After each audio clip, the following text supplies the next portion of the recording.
Well, I'm still chipping away at that 53 Bowman color set. I'm really liking it. Liking it a lot. These are just great cards. It's really a great design.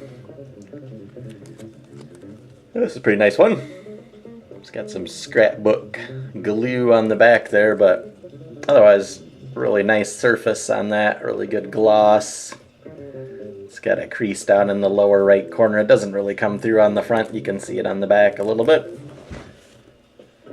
But I can see why a lot of vintage collectors call this the best looking card set produced, and I'm really starting to agree. It's lots of fun picking these up. So there's another common, and I got a few more graded ones here. I've been buying these Beckett's, BVG, Beckett Vintage Grading, and still shooting for about a 4. So there's a nice 4.5 Mike Garcia. Look at that. And as I previously mentioned, the 52 Bowman is more common, so it was easier to find the SGC graded ones on eBay. But these 53s are much less common, most likely due to the cost of production. After the 52 Tops set came out and Bowman had competition, and they were really putting a lot of money into these. So much fewer of these. So I've been branching out a little bit, getting these BVGs, and I think I'm actually pretty sure I'm going to be leaving these in the BVG holders. And I got one PSA card and any other PSA cards that I'll be getting to go along with my SGC graded ones. Here's a mini Minoso. This card, probably along with Gil Hodges, would be the highest priced non-Hall of Famers in the set. Apparently there's a lot of Cuban collectors that collect mini Minoso, and his cards are more than some Hall of Fame cards. This is really nice for a 4, huh? It's really good. Exactly what I was looking for. These BVG holders are pretty nice. They are pretty good. Nice and thick. I don't know if I care for the plastic sleeve on the inside, but it's pretty it's not really opaque. It's pretty clear, so you can see pretty well. But look at that. Just a great shot. Mini Minoso. It's been Hall of Fame talk with him. I don't know any recently, but he had a pretty good career. Here's number 25 in the set, Hoot Evers. Another great one. Really nice. I believe I had this one ungraded, so I got another double. But this was same seller had one of those other BVG cards, and it was combined shipping, so I threw it in. I'm mainly looking for auctions to buy it now. Ungraded 53 Bowmans are usually just way too high, so pretty much just wait for auctions, you know, searching every day pretty much. And I got some SGC graded ones. There's a nice looking 4. And it's only a 160 card set, but they are pricey. I'm still not sure what I'm going to do for the Hall of Famers, for the really good cards. Like, I really can't do a 4 in those. As far as like Roy Campanella and Yogi Berra, I already have the Mantle. It's in the low grade. I'll probably just hang on to it. But, you know, Warren Spahn, all the great players. But when those cards grade a 4, they are worth quite a bit. And they hardly ever come up for auction. They always just sit on buy it now for, you know, $150 or whatever. So, I don't know. But I'm still chipping away at the commons here. I actually got one Hall of Famer here to show you. That's actually a really good one. There's number 7 card in the set. Nice looking card there. Cubs catcher. Backs are pretty much identical to 52 Tops. Very similar. Even with the color on the back. But the fronts, you just can't. Nothing compares. Nothing compares to those. It's really something. Lots of fun to get them. There's a real nice looking one too. And even for the grade, I mean, it's a really good looking card for a 4, I must say.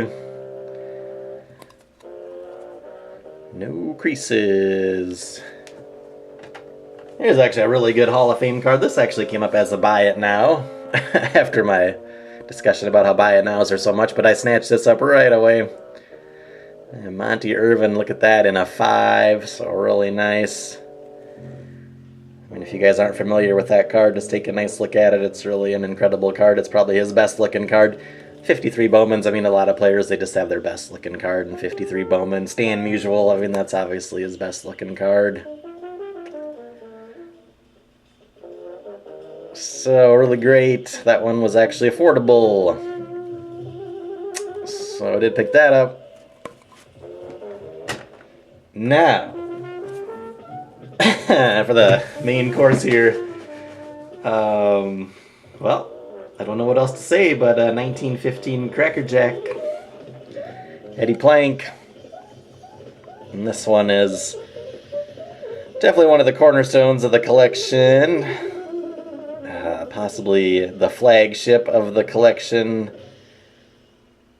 aside from possibly my 1908 Carmel card, but 1915, this is one of only 2 cards that show him in the St. Louis Federals team. I mean, the uniform is still an A's uniform. You can see the A on the front there. So there's 1914 Cracker Jack also, which are more desirable because those were all from the pack. And this, if you read on the bottom, you could send away coupons and a little bit of money and get yourself a set of these in a binder even you can get, which is just crazy. So 1915 is a little less desirable. However, this one does have the caramel stains, so this one did come from a pack, or a box, I suppose it is, the Cracker Jack boxes.